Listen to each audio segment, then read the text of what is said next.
8वें वेतन आयोग के गठन को जब से केंद्र सरकार की ओर से मंजूरी मिली है, तब से सरकारी कर्मचारियों के बीच खुशी की लहर है। लाखों सरकारी कर्मचारी को उम्मीद है कि 8वां वेतन आयोग लागू होते ही उनकी सैलरी में अच्छा खासा इजाफा हो जाएगा।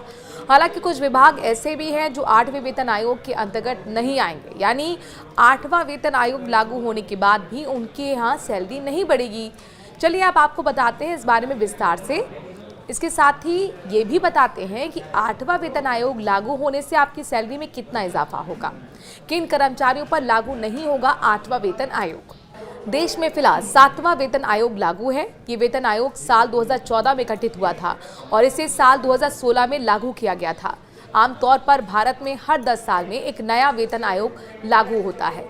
देश का पहला वेतन आयोग 1946 में गठित किया गया था। चलिए अब आपको बताते हैं कि किन सरकारी कर्मचारियों पर 8वां वेतन आयोग लागू नहीं होगा। दरअसल जो भी कर्मचारी पब्लिक सेक्टर अंडरटेकिंग यानी कि पीएसयूज या फिर किसी ऑटोनॉमस बॉडी के कर्मचारी होते हैं या फिर हाई कोर्ट और सुप्रीम कोर्ट के जज होते हैं, वो पे कमीशन के दायरे से बाहर होते हैं, यानी इन लोगों पर वेतन आयोग लागू नहीं होता। इनकी सैलरी और भत्तों के लिए नियम अलग होते हैं। यही वजह है कि 8वां वेतन आयोग इन लोगों पर लागू नहीं होगा। 8वें वेतन आयोग में कैसे सैलरी बढ़ेगी, अब ये फॉर्मूला भी आप जान लीजिए। 8वें वेतन आयोग में सैलरी हाइक फिटमेंट फैक्टर और भत्तों के आधार पर होगी। रिपोर्ट्स के मुताबिक 8वें वेतन आयोग में फिटमेंट फैक्टर 1.92 से 2.86 के बीच हो सकता है, यानी सरकारी कर्मचारियों की बेसिक सैलरी 18,000 से बढ़कर सीधे 51,000 हो जाएगी। हालांकि ये अभी तय नहीं हुआ है कि 8वें वेतन आयोग में फिटमेंट फैक्टर क्या होगा। फिटमेंट फैक्टर क्या होता है, अब आप ये समझ लीजिए।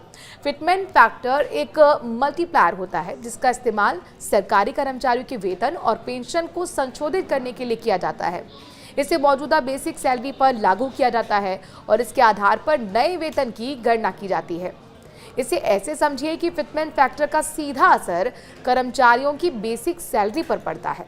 उदाहरण के लिए, अगर किसी कर्मचारी की बेसिक सैलरी 15,500 है और फिटमेंट फैक्टर 2.57 है, तो इसकी कुल सैलरी 15,500 इंटू 2.57 यानी कि 39,835 होगी।